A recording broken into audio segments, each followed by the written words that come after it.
castelo forte é o nosso Deus. Boa noite, irmãos. Vamos então meditarmos nessa noite numa mensagem que inclusive é bem conhecida, uma passagem bíblica que está lá no Evangelho de Lucas. Convido os irmãos então a abrirem suas Bíblias no Evangelho de Lucas, capítulo 15. Capítulo 15, faremos a leitura do versículo 11 ao 32. Continuou: certo homem tinha 2 filhos. O mais moço deles disse ao pai: Pai, dá-me a parte dos bens que me cabe. E ele lhes repartiu os haveres.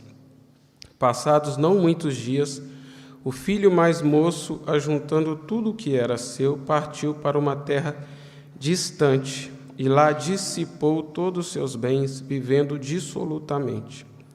Depois de ter consumido tudo, sobreveio àquele país uma grande fome, e ele começou a passar necessidade. Então ele foi e se agregou a um dos cidadãos daquela terra, e este o mandou para os seus campos a guardar porcos. Ali desejava ele fartar-se das alfarrobas que os porcos comiam, mas ninguém lhe dava nada. Então, caindo em si, disse: Quantos trabalhadores de meu pai têm pão com fartura, e eu aqui morro de fome. Levantar-me-ei, irei ter com meu pai, e lhe direi: Pai, pequei contra o céu e diante de ti. Já não sou digno de ser chamado teu filho. Trata-me como um dos teus trabalhadores. E levantando-se, foi para seu pai. Vinha ele ainda longe, quando seu pai o avistou, e compadecido dele, correndo, o abraçou e o beijou. E o filho lhe disse: Pai, pequei contra o céu e diante de ti. Já não sou digno de ser chamado teu filho. O pai, porém, disse aos seus servos: Trazei depressa a melhor roupa, vestiu, ponde-lhe um anel no dedo e sandálias nos pés. Trazei também e matai o novilho cevado, comamos e regozijemo-nos, porque este meu filho estava morto e reviveu, estava perdido e foi achado. E começaram a regozijar-se. Ora, o filho mais velho estivera no campo, e quando voltava, ao aproximar-se da casa, ouviu a música e as danças. Chamou um dos criados e perguntou-lhe que era aquilo. Ele informou: Veio teu irmão, e teu pai mandou matar o novilho cevado, porque o recuperou com saúde. Ele se indignou e não queria entrar, saindo, porém, o pai procurava conciliá-lo. Mas ele respondeu a seu pai: Há tantos anos que te sirvo sem jamais transgredir uma ordem tua, e nunca me deste um cabrito sequer para alegrar-me com os meus amigos. Vindo, porém, esse teu filho, que desperdiçou os teus bens com meretrizes, tu mandaste matar para ele o novilho cevado. Então lhe respondeu o pai: Meu filho, tu sempre estás comigo. Tudo o que é meu é teu. Entretanto, era preciso que nos regozijássemos e nos alegrássemos, porque este teu irmão estava morto e reviveu, estava perdido e foi achado. Vamos orar, irmãos. Senhor Deus, nosso Pai celestial, nosso Deus, Criador dos céus e da terra, nós reconhecemos, ó Pai, a Tua bondade, reconhecemos, ó Pai, o Teu amor que é dispensado sobre nós. E, ó Deus, nessa condição aqui na qual me encontro, rogo a Ti a orientação do Teu Santo Espírito, ó Deus, porque reconheço também que sou incapacitado, ó Deus, de pregar a Tua palavra, mas que o Teu Espírito possa me conduzir, possa me iluminar, possa me guiar, possa me instruir, ó Deus, e que eu não venha falar nada de mim mesmo, Senhor, mas que no nome de Jesus, que o Senhor possa, usando-me como instrumento, falar ao coração de todos nós, Senhor. Em nome de Jesus, obrigado por este privilégio que o Senhor nos dá e também por esta responsabilidade que temos aqui de, mais uma vez, Deus, meditarmos na palavra santa do Senhor. Em nome de Jesus que eu oro e te agradeço, hoje e sempre. Amém. Amém. Irmãos, como eu disse, é uma passagem bem conhecida, né? A gente comumente ouve mensagens referentes a essa passagem, né, que fala do filho pródigo.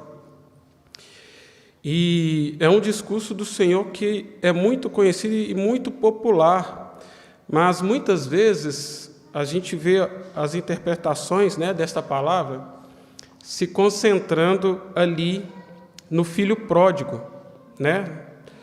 É uma interpretação correta, sim, né? Não podemos negar, mas o que a gente vai ver aqui, o que eu gostaria, né, na direção do nosso Deus, é de fazer uma abordagem diferente, né? Falar com os irmãos de alguém que está presente nesta parábola e que trata seus dois filhos, né? O filho mais novo e o filho mais velho, que é o pai deles, né?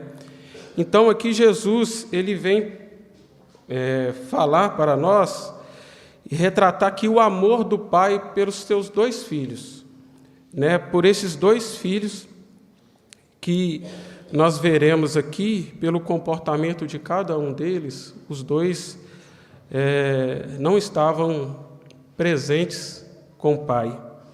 Né? Por isso, a centralidade do texto que nós acabamos de ler, ela repousa sobre a atitude do pai para com os dois filhos. Né? A palavra mais repetida aqui nesta passagem do filho pródigo é pai. Por 12 vezes ela é mencionada. A alegria pela recuperação do filho parte do pai, a alegria de buscar inclusive o seu filho mais velho, quando este não queria entrar, é o pai que vai buscá-lo para tentar reconciliar com ele. Então, o pai é o personagem principal aqui desta história. Jesus vai nos mostrar aqui, irmãos, com o comportamento de cada filho, o contraste entre um coração arrependido e uma postura farisaica, bem como a resposta que o pai dá a cada um destas condutas. Então, uma coisa interessante que a gente pôde perceber aqui também nesta passagem é que aparentemente ela não tem fim. Se a gente construir a história em nossa mente, a gente vê que o pai sai da casa e vai à porta para conversar com o filho mais velho que estava irado e não queria entrar. E a história, então, termina dessa forma, o pai na porta com o filho mais velho. Aparentemente, parece que não tem fim, mas a gente vai perceber que há uma ligação e um fim também para essa história. E não é por acaso, né, que ela é a última de uma série de 3 parábolas. Né? Nós vamos ver também que há 2 parábolas contadas também por Jesus Cristo. E veremos aqui uma conexão interessante entre estas 3 parábolas. A parábola da ovelha perdida e da dracma perdida também. Jesus, então, ele sempre contava essas parábolas, né, em que havia uma conexão entre elas, trazendo um ensino com uma perspectiva diferente, né, o mesmo ensino com uma perspectiva diferente. Então, para compreendermos, nós vamos retornar aqui aos textos anteriores. Interessante que a parábola do filho pródigo, ela inicia com a palavra continuou. Né? E essa palavra continuou, ela já dá um entendimento de que há um contexto antes da parábola do filho pródigo. Né? Ela não veio do nada. Né? Então, essa conexão aqui da palavra continuou já traz esse entendimento de que há um texto antes da parábola do filho pródigo, que é a parábola da dracma perdida. Da mesma forma, a parábola da dracma perdida inicia com um agora esqueci o termo que se dá ao ou, alternativa, agora esqueci agora, é um conectivo que também dá a ideia de uma situação que ocorreu antes, né? Então, Jesus contando ou uma coisa ou uma outra situação. Então, ele faz essa ligação com essa palavra inicial, ou que dá a ideia também de um contexto anterior. Aí a gente vai cair na parábola da ovelha perdida. Lá na parábola da ovelha perdida, a mesma coisa. Jesus, na primeira palavra, ele fala, então. Então, o quê? É porque ele diz alguma coisa antes, então ele relata uma outra história. Aí a gente vai encontrar o contexto inicial aqui desta parábola, né? Porque Jesus, ele estava em uma casa e aproximavam-se de Jesus todos os publicanos e pecadores para o ouvir. E murmuravam os fariseus e os escribas, dizendo, este recebe pecadores e come com eles. Então, nos 2 primeiros versículos do capítulo 15, Lucas então ressalta aqui que havia 2 grupos de pessoas com Jesus, reunidos ali com Jesus. Havia aquele primeiro grupo, como aqui relatamos, o grupo dos publicanos e pecadores. Os publicanos eram aqueles cobradores de impostos que eram mal vistos ali pela sociedade, porque, inclusive, eles utilizavam da sua função para exigir a mais o que era devido, né? Eram corruptos ali. Então, esse grupo de publicanos e pecadores, eles se aproximavam do Senhor Jesus para o ouvir. Pessoas que não observavam as leis morais, nem as regras cerimoniais seguidas pelos judeus religiosos. E, por isso, o segundo grupo, fariseus e escribas, né, os mestres da lei aqui, eles não gostavam de ver esses grupos de pecadores sendo recebidos por Jesus. Esse grupo representado aqui pelos fariseus e escribas eram pessoas que se prendiam à moralidade tradicional, né? Aquilo que eles aprendiam, né, da palavra de Deus, eram passados de geração em geração, né, ali na sua criação.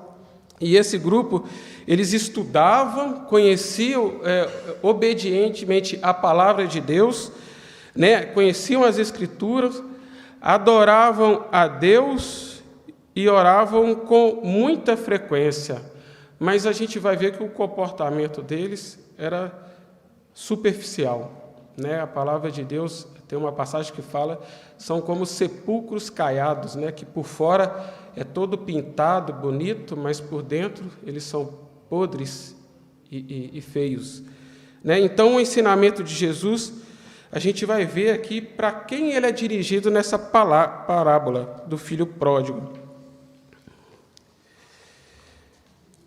Voltando, então, irmãos, às 2 parábolas que antecedem aqui a parábola do filho pródigo, nós temos aqui a parábola da ovelha perdida, que tem uma conexão muito interessante com a parábola do filho pródigo. A primeira parábola, então, né, conta a história de um homem que cuidava do seu rebanho, né, um rebanho de 100 ovelhas, mas uma de suas ovelhas se desgarra do rebanho. Em vez de aceitar a perda, o pastor sai à busca até encontrá-la. Depois chama todos os vizinhos para se alegrarem com ele por terem encontrado a sua ovelha perdida. Então, a palavra de Deus, nessa passagem, ela vai nos mostrar que haverá mais júbilo por esta ovelha que foi encontrada do que pelas 99 que ficaram. Animais, e é interessante que essa conexão que vem nos ensinar a palavra do Senhor, ela tem uma ligação com o filho pródigo, né? Porque os animais, normalmente, quem gosta de acompanhar aí esses programas e canais do reino animal, né? A gente percebe que animais, quando eles se desgarram ou são arrebatados do seu grupo, eles percebem que estão perdidos, Eles sabem que estão perdidos, porque eles estão ali numa condição de vulnerabilidade, né? Algum predador pode vir e atacá-los, né? Então, um animal, o cachorro, quando a gente vê na rua, a gente até comenta, você costuma ver um cachorro e fala, esse cachorro parece que está perdido. Você vê que ele não está ali numa situação normal. Então, os animais costumam saber que estão perdidos, né? Principalmente quando se perde do seu grupo, né? Do seu rebanho, do seu guia. A ovelha, então, ela sabia que estava perdida. E ela não estava perdida perto de casa, ela estava perdida longe de casa, porque quando o seu pastor a encontra, ele a coloca nos ombros e retorna com ela para casa. Ela sabe que está perdida. Então, quando vemos esta passagem da ovelha perdida, ela traz essa conexão com o filho pródigo, porque assim como a ovelha, longe de sua casa, sabendo que está perdida, assim também está o filho pródigo nessa condição, de longe de casa, perdido, longe do seu pai, longe da sua família, longe do seu país, porque ele estava distante em um outro país, onde ele não conhecia ninguém, vivendo ali dissolutamente, gastando todos os seus bens, ficou sem nada. Reconhecendo, então, assim que estava perdido, o que ele faz? Ele planeja, então, o seu retorno para casa, né? Então, esta conexão da parábola da ovelha perdida com o filho pródigo. A segunda parábola, que é a parábola da dracma perdida, dracma é uma moeda, né? Então, conta a história de uma mulher, né, que tinha 10 dracmas de prata em sua casa e perde uma delas. Ela não se dá por vencida, mas vai à procura até encontrá-la. Depois chama seus amigos e vizinhos também para se alegrarem com ela. E houve júbilo, como assim também o desfecho da primeira parábola. A dracma também traz uma conexão com a parábola do filho pródigo. Não com o filho pródigo, mas com seu irmão. Porque assim como seu irmão mais velho, né, do filho pródigo, está perdido, assim também a dracma estava perdida. Mas o interessante é que a dracma está perdida dentro de casa, assim como o filho pródigo também está perdido dentro de casa, na presença do seu pai. Ele só não sabia disso, mas ele também se encontrava perdido, assim como a dracma perdida dentro de casa. Então, assim como a ovelha que se perde, a dracma também encontra-se perdida, mas diferentemente dentro de casa. As duas primeiras parábolas têm esse propósito de nos mostrar o amor de Deus expresso numa busca ativa pelo pecador, esforçando-se por encontrá-lo e resgatá-lo. E elas nos mostram a alegria de Deus quando uma única alma é salva. Antes, então, de analisarmos aqui a vida de cada filho, né, do filho mais velho, nós vamos agora compreender um pouco a vida do filho mais novo. Naquele tempo, uma informação importante, né? Naquele tempo, a repartição da herança era feita diferente, né? Ali no contexto do Oriente Médio. O filho primogênito, ele recebia uma parte maior que os demais. Então, no caso aqui da história do filho pródigo, ele receberia, são 2 filhos, ele receberia 2/3 e o filho pródigo receberia 1/3 dessa herança. E é interessante que quando esta parábola ela é contada nesse contexto do Oriente Médio, eles desacreditam, eles não acreditam que é uma história real, porque para eles seria impossível um filho chegar ao pai com ele em vida e pedir dele a sua parte dos bens, a sua parte da herança.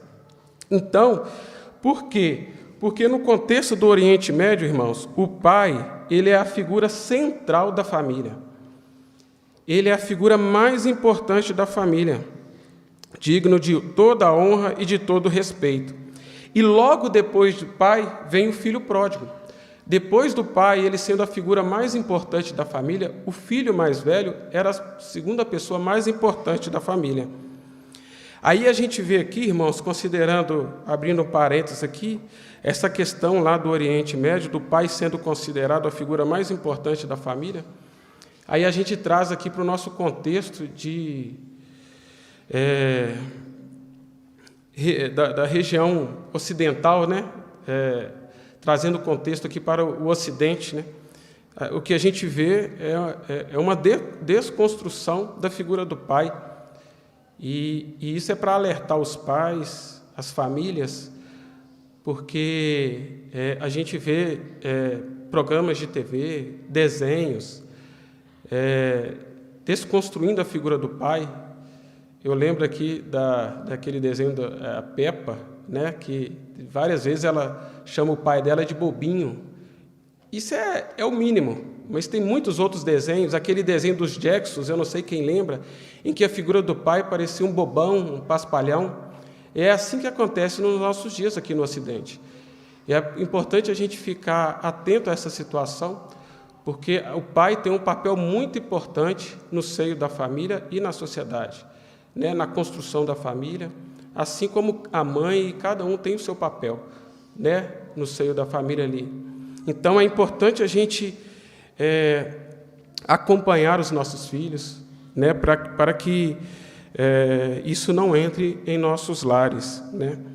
Naquele contexto, então, se um filho se dirigisse desta forma ao pai, ele seria repreendido imediatamente, e ele seria repreendido, inclusive, com correção física mesmo. O pai poderia bater nele para corrigi-lo. Tamanho era a desonra e o desrespeito com o pai quando um filho chegasse a ele para pedir a sua parte da herança. Então o filho mais novo vai ao pai e pede: quero minha parte da herança. Um pedido, então, que naquele contexto chocava, porque a partilha dos bens só acontecia após a morte do pai. O filho pede a herança de imediato, que era sinal de um profundo desrespeito para com o pai. Um pedido a um pai que estava vivo. Era como se desejasse a morte dele. Então, naquele contexto, naquela história do filho pródigo, era como se ele estivesse desejando a morte do seu pai ao pedir a parte da sua herança. Após perder todos os bens que seu pai lhe repartira, e se vê sem esperança, então o filho mais novo, ele cai em si. Ele cai em si. E então resolve voltar para casa, porque sabe que na casa do pai poderia ter suas necessidades supridas. Ele, então, em um lugar distante, longe da sua família e do seu pai, ele caiu em si, né? Ele reconheceu o erro que ele tinha cometido e procurou retornar para a presença do seu pai. E interessante que ele não busca, de forma soberba e orgulhosa, voltar para a mesma posição na qual ele se encontrava, não. Ele volta querendo ser um empregado do seu pai. Se o seu pai pudesse empregar ele, para ele estaria satisfeito. Tamanho o reconhecimento e o arrependimento dele por ter cometido aquele erro.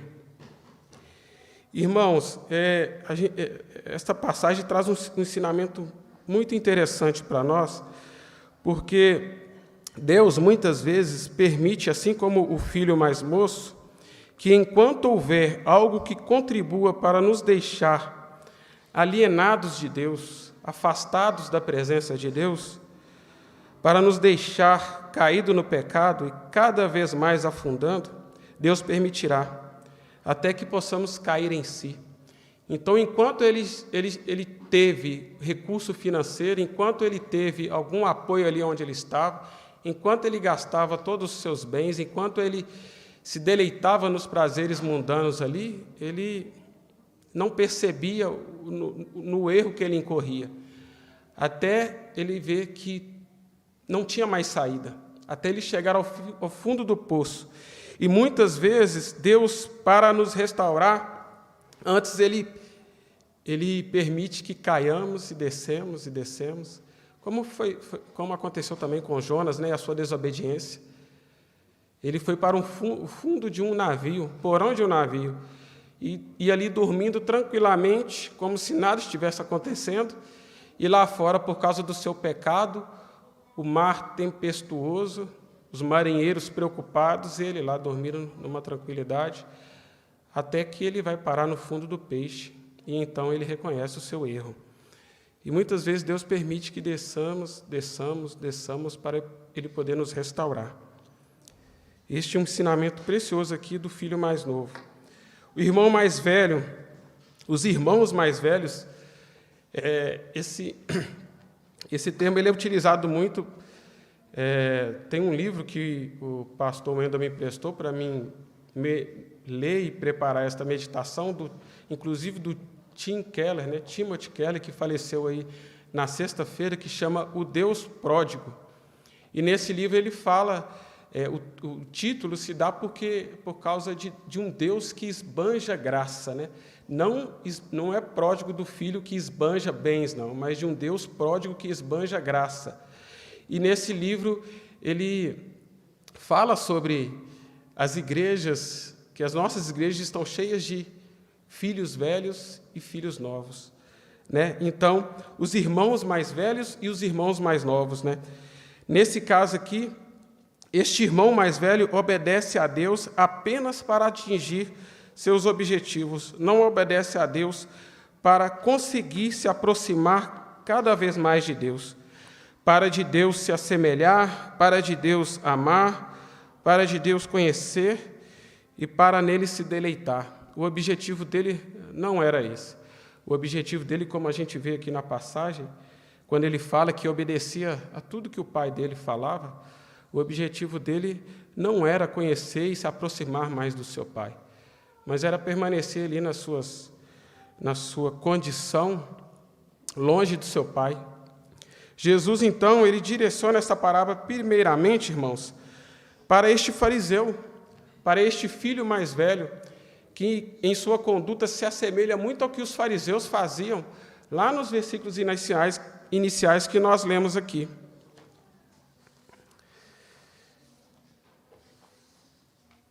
Os irmãos mais velhos não vão a Deus e imploram pela cura da situação em que se encontram. Para eles, o jeito que eles estão, a conduta deles, eles estão perfeitos diante de Deus, estão cumprindo a ordem de Deus, estão cumprindo com a lei de Deus, estão obedecendo a Deus, mas o coração deles está longe do seu Pai. E é uma situação perigosa, porque eles nada encontram de errado em si. E esse pode ser um erro fatal, porque quando você sabe que está doente, você procura um médico. Mas se você não sabe que está doente, que era a situação desse irmão mais velho, você não procura um médico. E aí, simplesmente morre. Um dos professores também, uma citação do livro do Tim Keller, né, um dos professores dele no seminário disse que a barreira entre os fariseus e Deus não são os pecados, mas as condenáveis boas ações, porque para eles o que importava era o que eles faziam. Jesus, então, traz um grande ensinamento sobre o pecado, irmãos. Ele traz um grande ensinamento aqui, porque quase todos nós definimos o pecado como a transgressão da lei. Definimos o pecado como a violação da palavra de Deus.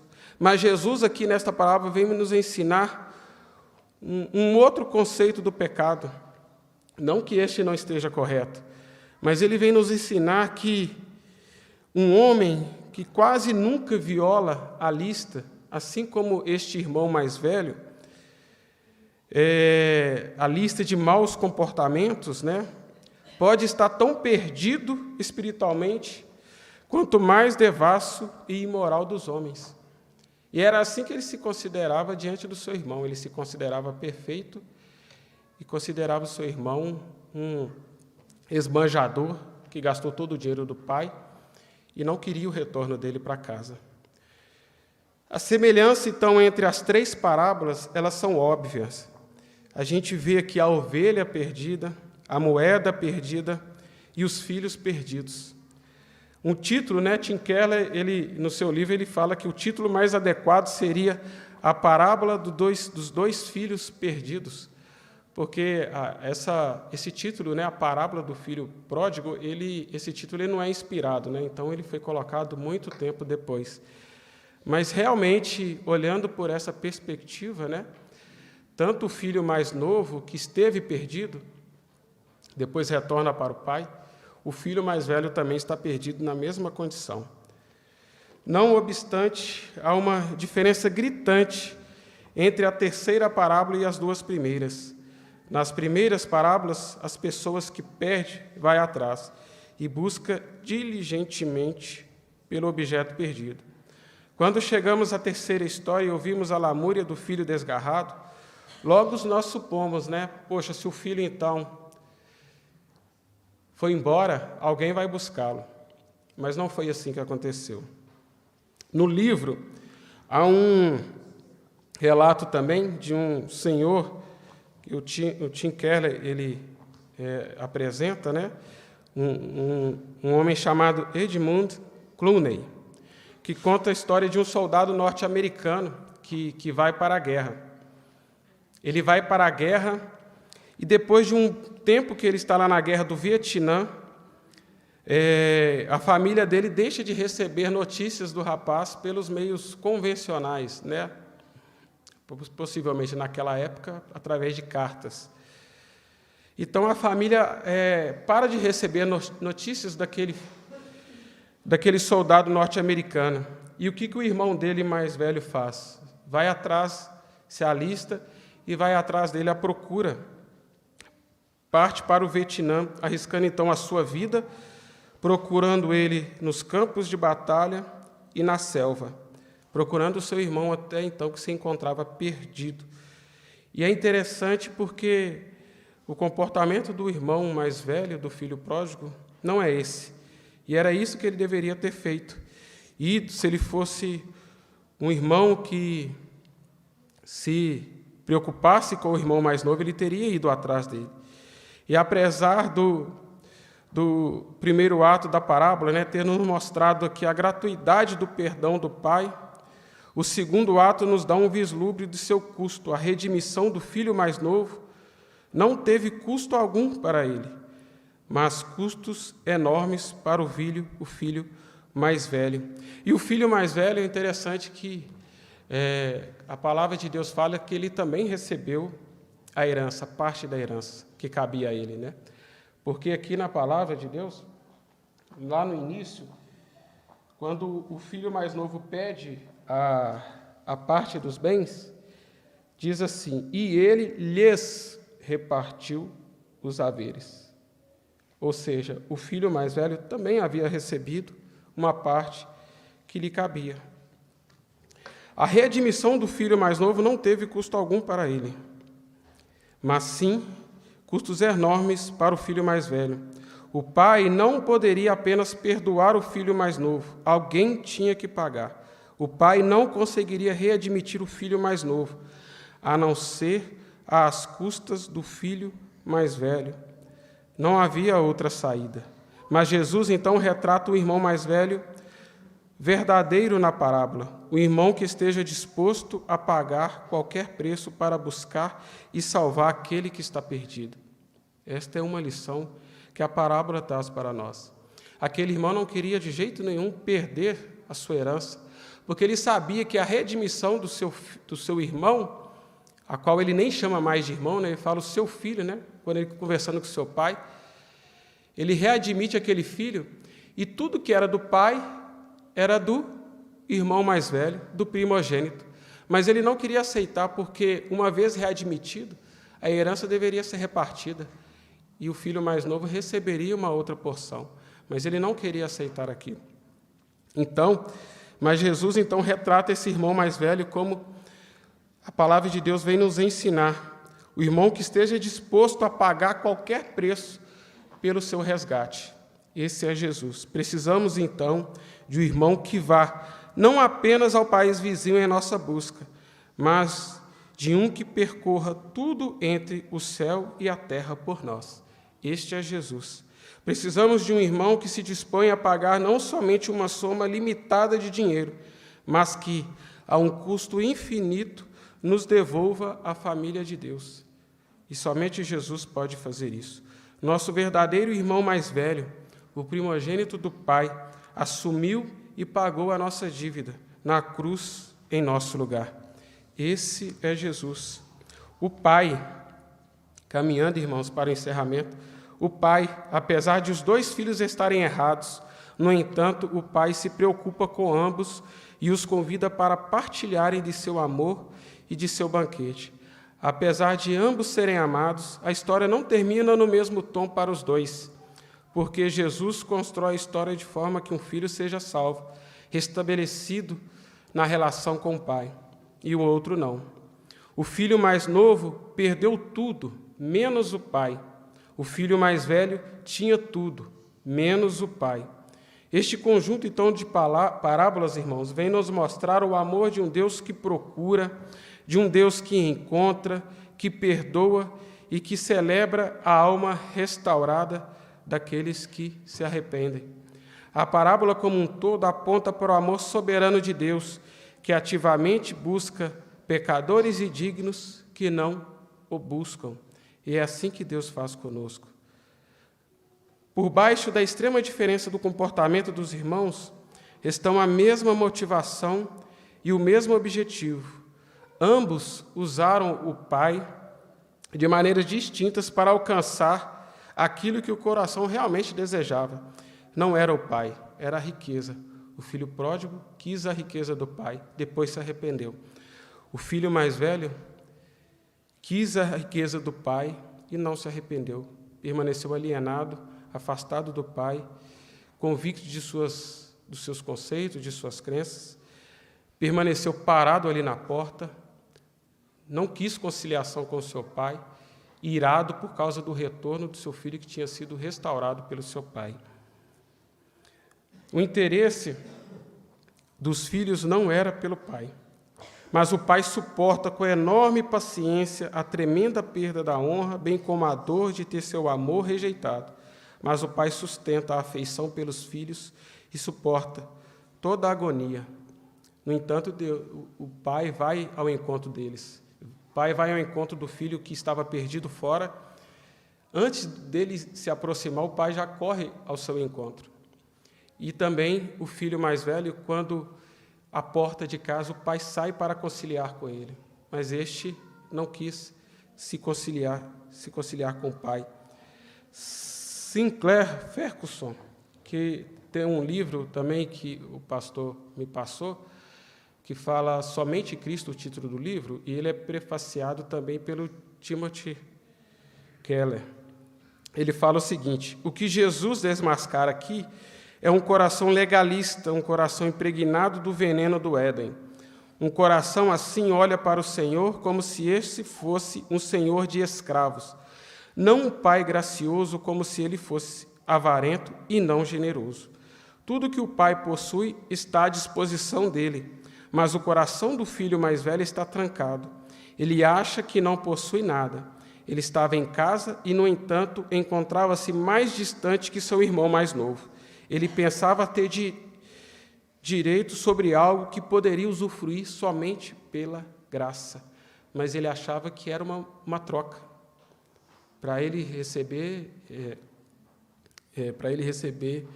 do Pai, ele tinha que fazer, e a graça de Deus nos basta.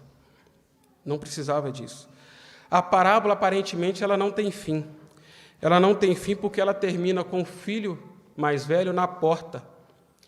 Assim como os fariseus estavam lá na casa, murmurando, porque Jesus recebia pecadores e publicanos, assim também estava o filho mais velho, na porta de casa, irado porque o seu pai recebera seu filho, sendo restaurada a sua família. E é interessante que não há dúvidas da sua restauração, porque a palavra de Deus fala que quando ele vai ao encontro, ele pede para os seus servos para trazer a melhor roupa. E naquele contexto, a melhor roupa era a roupa do pai mesmo, eram as roupas do pai. Pede para trazer a sua roupa, para lhe colocar um anel no dedo e sandálias nos pés. É assim que Deus faz quando nos restaura verdadeiramente, irmãos. Ele nos restaura por completo. O anel no dedo representa muito essa restauração dele. Há um outro episódio também da Bíblia em que os servos de Deus recebem um anel no dedo. Os irmãos conhecem a história de José, quando se torna governador do Egito. Ele recebe também de Faraó um anel simbolizando que a sua condição de líder, de governador ali no Egito. Então, assim, Deus faz conosco quando quer nos restaurar. Basta que nós nos arrependamos e voltemos para casa, assim como o filho pródigo. E que possamos também aprender com os ensinamentos do filho mais velho e saber que não é o que a gente faz que nós vamos receber de Deus, pelo que a gente faz, que nós receberemos de Deus os benefícios, mas é pelo que Deus é, pela sua graça. É de graça que nós recebemos e não há nada que possa comprar isso. Amém? Então, que Deus possa abençoar, completar no coração dos irmãos esta palavra das parábolas que Jesus conta e que possamos realmente compreender a palavra do Senhor e entender esta porção e caminhar em obediência a Ele.